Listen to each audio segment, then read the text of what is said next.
Alright there, geezers, Jules here from FGS, home of the Future Game Show. And you know what? Much like my pale, goblin-esque and very creaky body, there are some video game items out there that stat-wise are utterly pathetic. But don't worry about me, friends. While I do not max out my stats in strength and endurance, instead I went for charisma and sass to create a new subclass which is called the Riz-Assassin.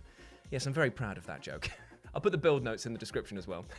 From piles of trash to actual dollops of poo, there are so many items that exist to take up space in our inventories, or worse, make us feel like a fool for seeking them out. Yet before you make a vehicular reversing noise whilst backing up to a trash can to unload all of these unsightly items, consider this. Maybe they haven't had their chance to shine just yet, and maybe, just maybe, that given the right circumstances, these could be absolutely overpowered god killers. Is this encouraging hoarding? You're a video game player. You're already guilty of this. But let's have a chat about it, as I'm Jules, this is FGS, and these are 8 useless video game items that were secretly OP. And you know the drill by now. This is the deep cut, baby. So there's going to be a lot of games that maybe you've not heard of in quite a while, or at all. So let's get on with it by talking about number 8, the Blood Sword from Final Fantasy II. Now, if there's one thing that Final Fantasy II is not short on, it is items. That and characters that look like they were born in London's rave-tastic cyberdog. Seriously, it looks like Tidus over here would be offering you dodgy pills outside of the gents' toilets at 3 AM while mooing his own face off, the lovable prick. I'll still take him though. Still, not all of these items are all that useful, as time and time again you'll pick up some shiny new gear only to notice that it is inferior to your current set in every way, and so will be parked on the bench for the rest of the runtime. And for a while, the Blood Sword from Final Fantasy II really does seem to be just that, a weapon that, despite its cool name, appears to be only capable of drawing as much blood as a paper cut. I say this because the weapon is capped at dealing 1/16 of an enemy's health with each hit, which, as you can imagine, makes for some pretty appalling damage against regular foes that you'll encounter in the wild. It stabbed me with that bloody blood sword, the butt! Oh, jeez, mate, are you okay? Yeah, actually, it's more annoying than anything else, if I'm honest. I mean, it's going to require stitches, but like 1 or 2. It's too big for a plaster, but not big enough to call an ambulance. Right, well, I mean, I've got this potion here. That'll restore you 150 HP. You'll be back on track in no time. Do you have anything smaller? It feels like a waste. Long story short, it feels like pure bollocks to use, unless you use it against some bosses, especially those with high HP, because suddenly doing 1/16 of their health every single time you hit them, well, boy, howdy, hello, sailor, hi, welcome on in. Because now in these circumstances, that once useless poker now unplugs an entire artery with each and every swipe. Now, it takes a lot of foresight to use correctly, but in the right hands, this really is up there with some of the best weapons in the game. Number 7, the Physar Prototype, Wipeout 2048. Speed, not just what I'm famed for in the bedroom, but the backbone of every single racing game ever. Well, technically not big rigs over-the-road racing, which has AI that isn't programmed well enough to actually have them cross the finish line before you. But still, I digress. Because for the most part, getting from A to B whilst screaming "see you later, lads" is the aim of the game, and so the fastest vehicles are often very much sought after. Well, in Wipeout 2048, you get the chance to race such a speedy craft, but it does come with a pretty significant drawback.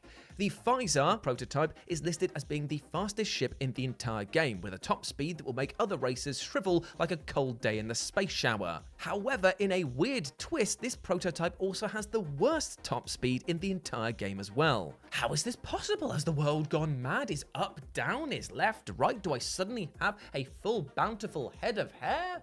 No, it's still very barren up there. And weirdly enough, the prototype does actually make sense in the fact that it has the lowest top speed available, very sluggish to start with, but every single time you go over a speed pad, you get the boost that you normally do, but you also increase your overall top speed. And as long as you can go around and not hit any corners and keep hitting those speed pads, well, you will be the fastest ship in the game by a country mile. And here's the thing, because of the fact that in order to unlock this mighty speed, the player in question has to be, let me check my notes here, pretty f***ing good at this game, like wow, they are already going to know each track intimately. Therefore, they're going to know when those sharp corners are coming up and where all of those speed pads are located, meaning that in the right hands, this thing, well, it's seriously OP. OPAF! Woo! Ooh, well, looks like things are warming up on this, so why not get extra comfy and consider joining the FGS channel by becoming a subscriber, my friends. That's right, I'm doing a plug, baby. But this is the thing. We do daily gaming content every single day across all of our social medias, so you've got no reason not to. So come on, do me a favor. I'll tell you what, if you do, I'll sweeten the pot. I'll make the next one an especially deep cut. Deal? Deal. Number 6, the dart gun, XCOM Apocalypse. Yeah, you know it. I love XCOM. Jules is going to talk about XCOM again. Jules is talking about a franchise that keeps him held hostage away from his family and friends, yet constantly sends out text on the family chain saying, lol, I'm okay, do not send help. I love this. Emoji heart. I love this franchise, even though it routinely stomps my junk into oblivion, is what I'm trying to say. But I very rarely talk about XCOM Apocalypse. No one talks about XCOM Apocalypse. Because it is weird. It's weird and slightly broken, which I'm going to detail right now. For you see, whereas most of the other XCOM experiences are akin to a waking heart attack for how much pressure they put on the player, Apocalypse can become an utter comedy cavalcade if you invest time and resources into the dart gun.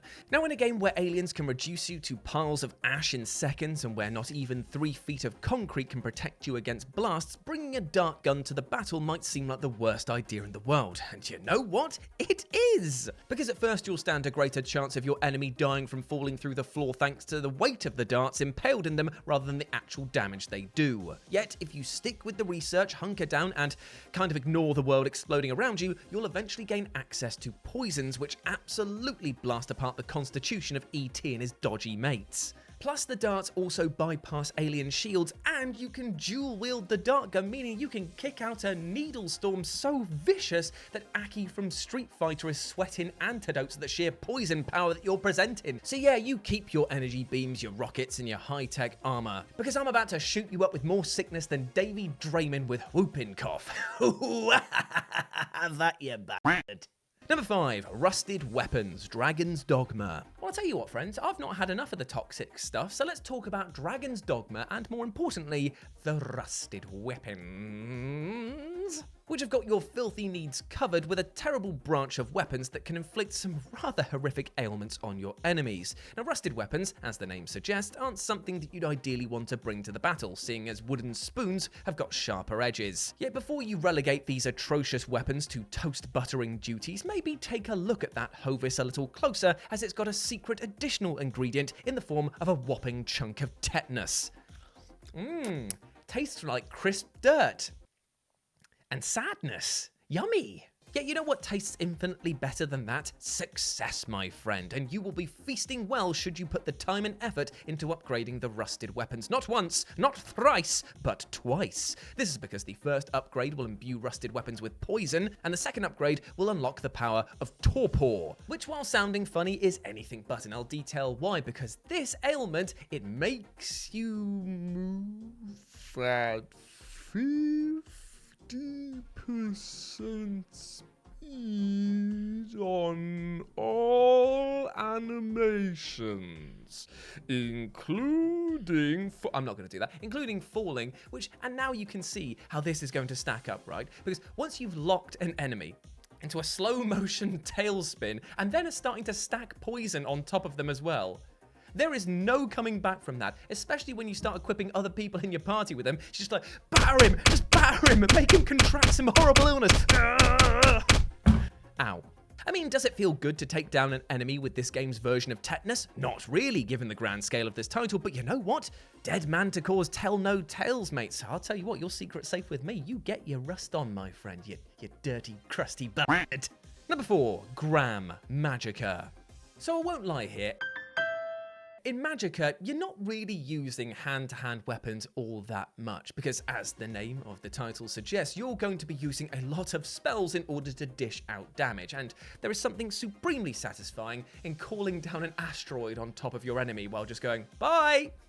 And thanks to its brilliant spell mechanics, Magicka is a paradise of wonderfully over-the-top spells that can be customized and tweaked to such silly levels that even Monty Python would say, yeah, that's a bit much. 'Tis but a scratch. A scratch? your arms off. No, it isn't. Yet sometimes even these monstrous displays of magic aren't enough to take down bosses with ease, and it's here where the Gram, a sword that you can find in level 2, really shines against one particular enemy. Now normally the Gram isn't anything to tell your nan about, seeing as it's a sword that does average damage and doesn't come with any special features whatsoever, but if you read the item description you'll find a hint at its true use here, as the game suggests that it's purpose-built to slay dragons, but it's just a shame that there's absolutely none around. Or that is, until you come up against the level 11 boss, who is, in fact, a dragon, and suddenly the Gram just finds its way betwixt its cheeks, and wouldn't you know it, it kills it in one hit. That is supremely satisfying, but it does come with the caveat that you'll have had to carry that weapon around all the way through most of the game, and it only has that one use. But still, what a bloody use. Number 3, the Cursed Blades, Dungeons and Dragons, Shadow over Mystara, and Tower of Doom. I tell you what, when it comes to Dungeons and Dragons, there's never been a better expression of the format than the original arcade titles Tower of Doom and Shadow over Mystara, mainly because of the attention to detail that it puts into the experience. I mean, what other game actually lets you use sticks to snakes and for it to be bloody good? Also, the idea of a party smashing every single thing they come across without asking any single questions is a scenario that I feel that most Dungeon Masters would be, let's just say, familiar with at the very least. F your puzzles, brother! Plus, these games aren't afraid to test players with items that seem a little too good to be true. Enter the Cursed Blades. Items that visually look like utter god slayers, but upon picking them up, well, they come with some pretty nasty side effects. I mean, more fool you for picking up an item with the word cursed in the title, but I digress. These things fucking sucked, with the Cursed Blade 1 dealing hefty damage to the player each and every time they swung it, and the sequel straight up putting you to sleep, which last time I checked is the second to last thing you want to happen in a Dungeons and Dragons battle, only being pipped to the post by your wizard queuing up a fireball inside an enclosed space. God damn it, Mikey. Yet, don't give up on these curses so quickly, my friend, because it turns out that if you slay enough enemies with Cursed Sword 1 or pick up the Cursed Sword 2 with the Cleric, who apparently purifies it, they will transform into the most powerful weapons in the game, pretty much capable of slaying any enemy in one hit. I mean, yeah, the Red Dragon optional boss battle from these games will still end up treating you like a fleshlight, but at the same time, for any non-bullshit enemy, this is a one-hit kill wonder. So I tell you what, you get out there, you little murder hobo, you get stabbing. Bless your heart. Number 2, the Devil's Arms, Tales of Symphonia. So let's talk about a set of video game weapons that aren't just offensively useless, but objectively useless as well until your third or so New Game Plus run through the game. Oh yeah, trust me, this is going to be a commitment and a half. So the Devil's Arms are secret weapons that you can find in Tales of Symphonia that come with a rather alarming attack rating of 1. Now, once more, for those in the back, I am no combat specialist preferring to waffle my enemies to death with facts about Warhammer than actually brandishing one in battle, but even I can tell you that 1 is no bueno. Yet here's the thing, you're going to want to use these literal bad boys because each and every time you kill an enemy, that attack rating increases by 1. And so begins a grind unlike anything else you've ever seen. With each new body that piles up, you make a new step towards ultimate glory, and all you have to do is ignore things like the amount of time and setup that is required in battles now to make sure that the person with the devil arms is the person who gets the kill each and every round. And yes, you've got to ignore the naysayers who say that it's a complete waste of your time. And yes, you've got to squash down that little voice in your head that says you've got to do this with another party member down the line because you can't have all of them using devil arms.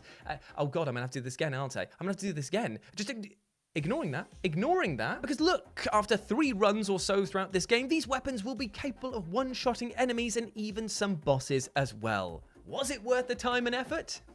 Like I said, ignore the voice. And number 1, the lightsaber, Super Hydlide. Welcome, my friends, to the world of Super Hydlide. My God, is it ugly. This RPG dropped on the Sega Genesis, or Mega Drive, if you were cool, back in 1987 and hit with the impact of a high-speed train going into a mile-wide marshmallow, aka very little, and would also explain the rather sluggish feeling that this game gives off. However, quality aside, there was also one truly awesome moment in this game, and that came through learning that you could wield a truly awesome weapon, an honest-to-God lightsaber. Well, legally speaking, we can't call this a lightsaber because otherwise the lawyers will come knocking, so let's just say it's a beam blade, alright?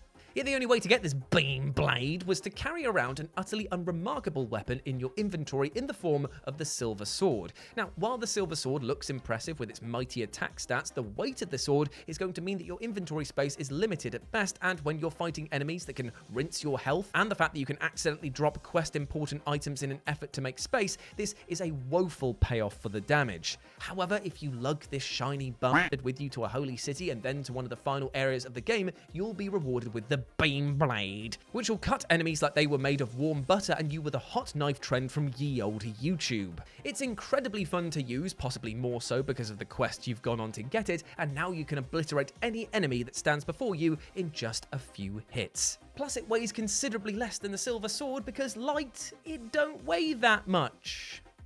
And I'm sure just by saying that statement that there's some real tech heads out there that are going to disagree with that, and that's fine. I'm ill-educated on the subject. Please, write me an essay down in the comments. I promise I'll read it. I promise I'll read it.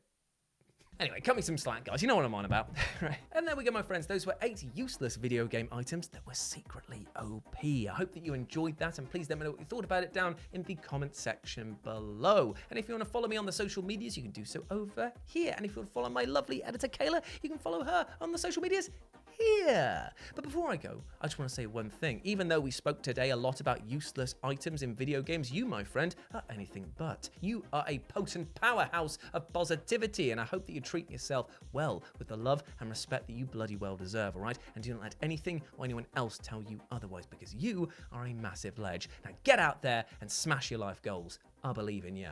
As always, I've been Jules. You have been awesome. Never forget that. And I'll speak to you soon. Bye.